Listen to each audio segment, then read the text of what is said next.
जय हिंद साथियों, कैसे हैं आप सभी। होप करता हूं कि आप सभी ठीक होंगे, सेफ होंगे व सुरक्षित होंगे। आज की इस वीडियो में हम बात करने वाले हैं सहारा स्कैम के बारे में। जैसा कि हम सभी को पता है कि हमारे देश में कई प्रकार के स्कैम हो रहे हैं। विभिन्न प्रकार से लोग एक दूसरे को फंसाते जा रहे हैं, जिसका कई उदाहरण आप लोग MLM यानी कि मल्टी लेवल मार्केटिंग में पाएंगे, जिसके लिए मैंने ऑलरेडी वीडियो बना रखा है कि किस प्रकार से आप खुद जुड़े, अपने नीचे 3 जोड़े, उसके नीचे 3, इस प्रकार से लोगों को बेवकूफ़ बना के किसी भी प्रकार से कई प्रकार से पैसे कमाए जा रहे हैं। लोग पैसा कमाने के लिए कई प्रकार के स्कैम करते चले जा रहे हैं। हर्षद मेहता स्कैम हुआ, या SBG जो शिपयार्ड घोटाला हुआ, या कोलोकेशन स्कैम हुआ जो कि डायरेक्ट शेयर मार्केट में हुआ था। इसी क्रम में आज मैं एक और स्कैम लेकर आया हूं, जो कि पूरी केस हिस्ट्री आपको बताऊंगा कि किस प्रकार से सहारा ने लोगों के पैसे लूटे और क्यों सहारा के पैसे, जिन्होंने भी सहारा में अपना पैसा लगाया था, वो आज तक इंतजार ताक रहे हैं कि हमारा पैसा मिलेगा। उनके लिए वो अपना पैसा किस प्रकार से वापस पा सकते हैं, आज के इस प्रोसीजर को भी मैं यहाँ पर बताऊंगा कि आप अपना पैसा कहाँ से पाएंगे, आपको क्या करना होगा कि आपको सहारा आपका पैसा लौटा दे। क्योंकि आपको मैं यहाँ पर सबसे पहले क्लियरली एक बात बता दूं कि सहारा के पास जितना भी पैसा आप लोगों ने जमा कराया था, वो सारा पैसा इस समय सरकार के पास है, security exchange board of India के पास है। आप आवेदन करेंगे, आपको आपका पैसा लौटा दिया जाएगा। आवेदन करने का प्रोसेस क्या रहेगा, आज की इस वीडियो में हम बात करने वाले हैं। सबसे पहले शुरुआत करते हैं कि सहारा जो भारत में इतनी बड़ी कंपनी थी, देश में सबसे ज़्यादा फ्रेंचाइजी जिस कंपनी की थी, हर गली हर चौराहे में आज आप सहारा नाम से मतलब कोई ना कोई ऐसा व्यक्ति आपको मिल ही जाएगा जिसने सहारा में अपना पैसा इन्वेस्ट कर रखा है। तो आखिर क्या ऐसा काम किया सहारा ने जिससे लोग इतना भावुक हुए और लोगों ने अपना पैसा इन्वेस्ट करना शुरू कर दिया। सहारा ने कैसे अपना बिजनेस मॉडल लोगों को बेचा। सबसे पहले शुरुआत करते हैं। सहारा के जो फाउंडर थे, CEO थे और डायरेक्टर थे, कुछ भी आप कहिए, सुब्रत रॉय सहारा, जिनका जन्म सन 1948 में यानी कि भारत आज़ादी के 1 साल बाद हुआ था। इन्होंने शुरुआत में अपने स्कूटर मतलब पढ़ाई करके थोड़ा बहुत जो किया, बिहार में इनका जन्म हुआ था, वहां पर इन्होंने स्कूटर में नमक बेचना स्टार्ट किया। तो इन्होंने एक सपना लोगों को बेचा। सपना इन्होंने अमीरों को नहीं, गरीबों को बेचा, जो कि झोपड़ियों में अपने पोस्टर लगवाए। कहाँ लगवाए, कैसे लगवाए, इनका बिजनेस मॉडल में एक्सपोज करने वाला हूं। बात है एक समय कि सहारा में इतने लोग, इतने एम्प्लॉय काम कर रहे थे, जिनको ट्रकों में भर भर के लखनऊ में इकट्ठा किया गया और विश्व रिकॉर्ड अपने नाम करवाया गया कि मैं सहारा, एक हिसाब से ये मान के चलिए कि विश्व में गिनीज वर्ल्ड रिकॉर्ड इनके नाम पर दर्ज है कि सबसे ज्यादा लोग एक साथ खड़े होकर राष्ट्रगान गाए हैं। इतने लोग सहारा के पास थे कि बड़ी बड़ी सरकारें सहारा को टच करने से कांपती थी। यहां तक कि ये फेमस तब हुए, ज्यादातर लोगों की नजर में तब आए जब इन्होंने अपने 2 बेटे सीमांत रॉय, सुशांत रॉय की शादी में 500 करोड़ से भी ज्यादा पैसा खर्च कर दिया। जिनको आप सोच नहीं सकते हैं, ऐसे ऐसे सेलिब्रिटीज को बुलाया, उनको सड़कों पे चलवाया। प्रधानमंत्री श्री अटल बिहारी वाजपेयी जी इनके भारत शादी में वहां पर शरीक हुए। बड़े बड़े फैशन डिजाइनर से इसने कपड़े डिजाइन करवाए। लगभग 111 आइटम्स इन्होंने अपने बनवाए, जो कि मेनू कार्ड में वहां पर अवेलेबल थे। इतनी बड़ी शादी, जो लोग अपने सपने सोचते हैं, मतलब जितना सपना आप लोग सोच सकते हैं उतना सपना ये इन लोगों ने अपना पूरा किया। सुब्रत रॉय सहारा, ये सहारा श्री कहलवाता था खुद को। ये एक इतना बड़ा ब्रांड बन चुका था कि कोई भी सरकार इस पर हाथ डालने से घबराती थी, क्योंकि इसके पास इतने लोग थे जिसका मतलब कोई गिनती ही नहीं है जिसके पास। कैसे अपना बिजनेस मॉडल इन्होंने शुरू किया। शुरुआत में ये लोगों को एक बिजनेस मॉडल बेचा, मतलब एक आप ये हिसाब से मान लीजिए कि एक बड़ा होने की चाहत बेची। इसने मॉडल कुछ ऐसा कहा कि आप अगर 100 रुपए कमाते हैं तो आप उसमें से 80 खर्च कीजिए, 20 मुझे दीजिए, या फिर आप 10 मुझे दीजिए। उस 10 को आप मेरे पास कुछ दिन तक इन्वेस्ट रहने दीजिए, 2 साल, 3 साल, 5 साल, मैं आपको इस 10 रुपए को डबल करके दूंगा, यानी कि 20 करके आपको वापस करूंगा। झुग्गी झोपड़ियों में अपने ऐसे पोस्टर लगवाए गए। पोस्टर के ऐसा सुनते ही, जब उस समय इतने ज़्यादा अकाउंट्स नहीं हुआ करते थे, बैंकों में पैसा लोग नहीं जमा किया करते थे।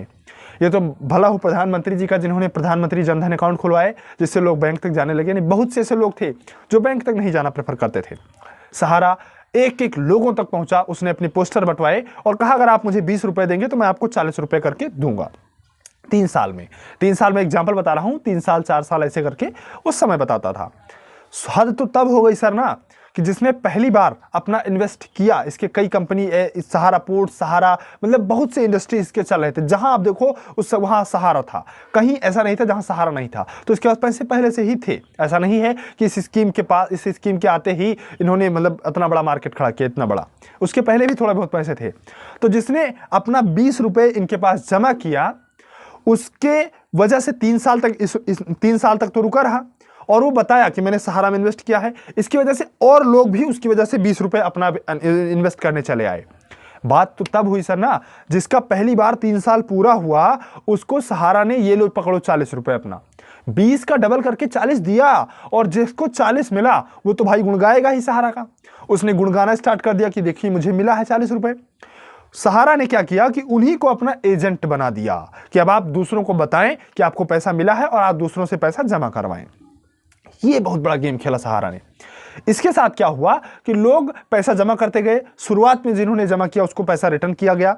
ऐसे होते करते जब एक समय आया कि सहारा के पास जब आप पैसा जमा करते थे तो आपको डबल जब आप अपना मांगने जाते थे आपके समय पूरा होने के बाद, तो सहारा ने कहा आप 3 साल में डबल किए हैं, कोई बात नहीं, आप 5 साल वेट करो, मैं 5 साल में आपका 4 गुना पैसा कर दूंगा। लोग फिर अपने जो है उसको रिन्यूअल करवा के चले आते थे, कोई भी पैसा लेकर नहीं आता था। बात एक समय है, सहारा इतना फेमस हुआ करता था कि उसने एक बार सोचा कि हम अपना आईपीओ लाते हैं। सन 2009 की बात है, उन्होंने सोचा हम अपना आईपीओ लाते हैं, इनिशियल पब्लिक ऑफरिंग, यानी कि शेयर मार्केट में एंट्री करते हैं। सहारा ने 2 कंपनियां बनाई, एक लैंड इंडस्ट्रीज के नाम से, एक अपना जो है दूसरे मार्केट के नाम से। 2 कंपनियां बनाई, दोनों कंपनियों के नाम से उसने अपने खुद को शेयर मार्केट में लिस्टेड करना चला गया security exchange board of India के पास, जो कि सेबी था। वहां पर गया और स्कैम कैसा चल रहा था आपको पता है ना, कि आपसे पैसे लेता था, पहले वाले को देता, उसके बाद फिर उसको चौबल करते, मतलब समय बढ़ाता चला जाता था, किसी को पैसा नहीं देता था। लोग विश्वास करते थे, क्योंकि सहारा इतनी बड़ी कंपनी थी, कई लोग पैसा पा भी चुके थे रिटर्न करके। जब Sahara security exchange board of India में खुद को लिस्टेड करने गया कि मैं अपना आईपीओ लाना चाहता हूं सर, सेबी का एक रूल्स है कि आप अगर अपना आईपीओ लाना चाहते हैं तो आपको एज ए सिक्योरिटी मनी कुछ रुपए यहां पर जमा करवाना होगा। सहारा से भी कहा गया सर कितने रुपए, उन्होंने कहा, सेबी ने कहा 25 करोड़ रुपए जमा करवा दीजिए। सहारा ने तुरंत ये लो पकड़ो 25 करोड़ रुपए सिक्योरिटी मनी, कि आप अगर कहीं पर भागते हैं तो आपका इन्वेस्टर का जो शेयर है, पैसा है, इंटरेस्ट है, मैं वहां पर रिटर्न कर सकूं, इसलिए सिक्योरिटी मनी जमा करवाती है। इन्होंने 25 करोड़ रुपए तुरंत दे दिए।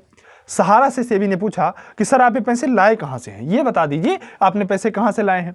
इन्होंने कहा कि हम अपने इन्वेस्टर से पैसे लेकर आए हैं। कौन है सर आपके इन्वेस्टर? हमारे इन्वेस्टर पता नहीं है आपको, 2.5 करोड़ इन्वेस्टर हैं हमारे, इन्होंने हमें पैसा दिया हुआ है। 2.5 करोड़ इन्वेस्टर अगर 1000 रुपए देते हैं तो 2,500 करोड़ रुपए हो गया, इसलिए तो 2500 करोड़ है। और इस प्रकार से सारे पैसे को उसने टैक्स फ्री करवा लिया था सहारा ने। सेबी ने उससे कहा कि आप ऐसा कीजिए कि इसके जो डॉक्यूमेंट्स हैं आप मुझे दे दीजिए, मैं आपको जो है वेरीफाई करके ये पैसा लेके और आपको इनिशियल पब्लिक ऑफरिंग लाने का मतलब एंट्री मतलब आपको लाने दूंगी। सहारा ने कहा मुझसे, सहारा से आपने डॉक्यूमेंट मांगा? ये लो सर। सहारा ने 127 ट्रक सीधे डायरेक्ट मुंबई में भेज दिया सेबी के हेडक्वार्टर पर। 127 ट्रक जिस समय जा रहा था, मुंबई में जाम लग गया सर, लेकिन 127 ट्रक जिस समय वहां पहुंचा, सेबी को सारी बातें समझ में आ चुकी थी। सेबी ने जब इन डॉक्यूमेंट्स को चेक करना स्टार्ट किया तो उसमें कई लोग ऐसे मिले जिनके 10-10, 20-20 अकाउंट थे। एक ही व्यक्ति के नाम 10-10, 20-20 अकाउंट के नाम से पैसा जमा हुआ था। उनमें से कई लोग ऐसे मिले जो एक्चुअल में जब उनके एड्रेस पर जांचा गया तो वहां पर वो लोग ही नहीं थे, मतलब फेक अकाउंट के नाम से सेबी ने अपना पैसा सेबी के पास जमा किया सहारा ने। अब सेबी जब ये बात समझी तो उसने तुरंत सहारा से कहा कि आपने जिसका भी ये पैसा लिया है आप तुरंत उसे उसका पैसा लौटाइए, क्योंकि हम आपको आईपीओ लाने नहीं दे रहे हैं, आप तुरंत उन सभी का पैसा वापस कीजिए। सहारा पैसा किसको वापस करता? उसके पास वो लोग ही नहीं थे जिसके पास वो पैसा वापस करे। कारण क्या था? क्योंकि इसमें उस समय कई पॉलिटिकल पार्टीज का पैसा इन्वॉल्व हो चुका था। कई लोगों ने अपने ब्लैक मनी को सहारा के थ्रू व्हाइट मनी करना चाहा था। अब सहारा अपना पैसा लौटाता किसको? किसी को। जब सहारा को लोग नहीं मिले तब सेबी ने इस सारे डॉक्यूमेंट्स को उठाकर सुप्रीम कोर्ट को सौंपा और 2012 में सहारा गिरफ्तार हो गए। सुब्रत सहारा गिरफ्तार हो गए। सेबी के पास वो सारे पैसे अभी भी उसी प्रकार से रखे हैं। मजे की बात यह है कि security exchange board of India के पास अभी तक मात्र 19,644 लोगों का आवेदन आया है, जिसमें से मात्र 138 करोड़ रुपए security exchange board of India लोगों को लौटा पाया है। 2.5 करोड़ लोगों का पैसा सेबी के पास अब मतलब सहारा ने लिया था, जिसमें से 19,644 आवेदन आया है। 138 करोड़ रुपए सेबी अभी लोगों को लौटा पाया है। सेबी को वो लोग नहीं मिल रहे हैं। सर क्या बात करते हो, मेरे पास है ना डॉक्यूमेंट, मेरे पास ये डॉक्यूमेंट देखिए है, मैंने सहारा में पैसा जमा कराया है। कई लोग ऐसे डॉक्यूमेंट रखे हुए घूम रहे हैं। घुमा खेल इस प्रकार से दिया गया कि सहारा ने आपको वहां पर सेबी के पास रिप्रेजेंट ही नहीं किया कि हमने इनसे पैसा लिया है। आपका पैसा तो 2 कंपनियों में दिखाया गया, उन कंपनियों को वहां पर लिस्टेड किया गया, जिस वजह से इस हेरा फेरी में के चक्कर में आप लोग फंस कर रह गए हैं। अब ये पूरा हिसाब हुआ कि पैसा किसके पास है, सरकार के पास रखा हुआ है। जो लोग अपना पैसा अभी भी डबल के चक्कर में होंगे कि मुझे डबल मिलेगा, आप पहली बात तो वो भूल जाइए। आपका जितना पैसा जमा हुआ था शायद आपको उतना मिल जाए, ये बड़ी बात है। अब आपको करना क्या होगा, सिंपल काम करना यही होगा कि आपको जो भी डॉक्यूमेंट्स आपका है उसको photocopies, passbook, bank account number, अपना पता, सारी चीज़ें पोस्ट ऑफिस के माध्यम से सेबी के पास पहुंचाइए कि देखिए सर हमने सहारा में इतना पैसा लगा रखा था, हमें हमारा पैसा वापस करवा दीजिए। Security exchange board of India शायद उस पर एक्शन ले और आपके अकाउंट में आपको वेरीफाई करते हुए आपका पैसा वापस कर दे। तो ये प्रोसीजर था सहारा स्कैम द्वारा जो पैसा आपका गया है कैसे लाया जाए, इस प्रोसीजर को आपको फॉलो करके अपना पैसा मंगवाना होगा। आशा करता हूं कि आप सभी इस सहारा स्कैम के बारे में समझे होंगे, आपका पैसा किस प्रकार से आपको मिलेगा ये आप समझे होंगे। और आप, मेरी रिक्वेस्ट है आप सभी से कि सहारा का जो बिजनेस मॉडल है ये कभी भी किसी पर अप्लाई मत कीजिएगा, क्योंकि सहारा के जितने भी एजेंट थे वो उन्होंने अपने सारे रिश्ते खराब कर लिए हैं। कई एजेंट्स ने खुदकुशी भी कर ली है। वो भाई करें क्या, क्योंकि उनको पैसा मिला था, उन्होंने वही बताया कि मुझे मिला है, आप भी जमा कीजिए आपको भी मिलेगा। उनमें उनकी भी कोई गलती नहीं है। इसलिए सहारा एजेंट से जितने भी लोग अगर आप गुस्से हैं तो कृपया किसी भी सहारा एजेंट को इसका दोषी न माने। ये पूरा खेल ऊपर से हुआ है। सहारा का कोई भी एजेंट इसके लिए किसी भी प्रकार से रिस्पॉन्सिबल नहीं है। तो कृपया सहारा के एजेंट को आप लोग माफ़ कीजिए। पैसा आप इस ढंग से मंगवा सकते हैं, सेबी एक्शन लेगी तो आपको पैसा मिलेगा। अगर आपका नाम वहां पर दर्ज होगा तो मिलेगा, अगर आपका नाम वहां तक आगे नहीं भेजा गया होगा तो आपको पैसा नहीं दिया जाएगा। तो आशा करता हूं कि सहारा की जो भी घटना रही होगी आप सभी समझ गए होंगे। मिलते हैं किसी नेक्स्ट वीडियो में ऐसे ही इंटरेस्टिंग टॉपिक को लेकर, तब तक के लिए आप सभी को जय हिंद।